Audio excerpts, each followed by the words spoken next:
Arte diffuse, ce samedi 11 mars 2023, à 20h50, un documentaire intitulé Marie et Elisabeth Tudor, sœurs, rivales et reines. L'occasion de se pencher sur le destin, hors du commun, des deux premières femmes qui gouvernèrent ce royaume millénaire. Ce samedi 11 mars 2023, à 20h50, Arte diffuse un documentaire éclairant, consacré à des prédécesseurs de la reine Elisabeth II et du roi Charles III, intitulé Marie et Elisabeth Tudor, sœurs, rivales et reines. La première ne régna que 5 années. La seconde, près d'un demi-siècle.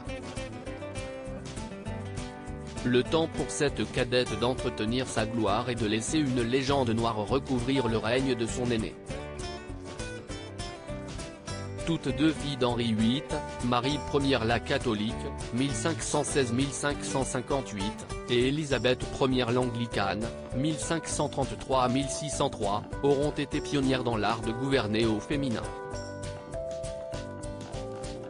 Princesse anglaise et montagne russe, fille de l'union de son père avec Catherine d'Aragon, Marie devient, à 9 ans, l'héritière choyée d'Henri VIII quand il apparaît que ses parents ne pourront avoir de garçon.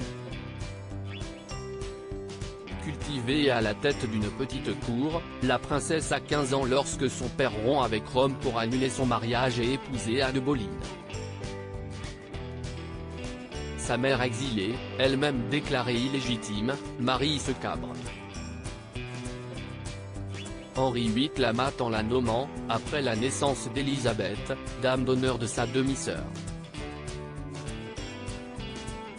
Entre ressentiment et instinct maternel, Marie se met à aimer et protéger Élisabeth.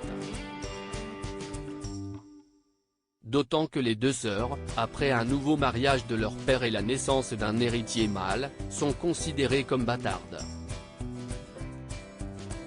La couronne et les épines pourtant, Marie ceint la couronne à la mort de son demi-frère Édouard VI, en 1553.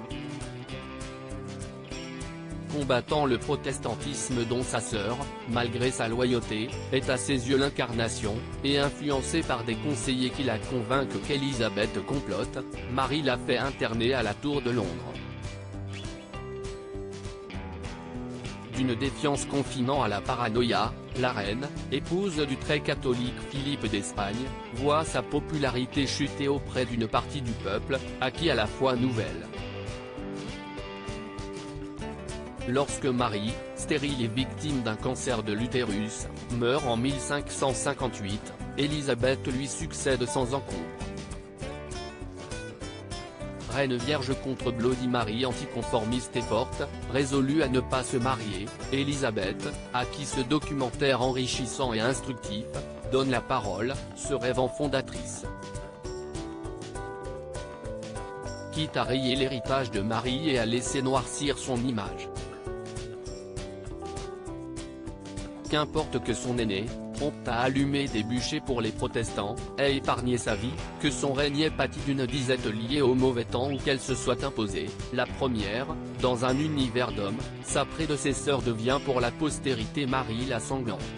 Une Bloody Mary réduite, dont les années 1920, a un nom de cocktail.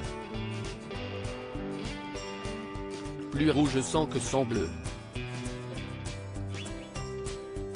À lire aussi Élisabeth II, ce métier qu'elle aurait voulu exercer si elle n'avait pas été reine.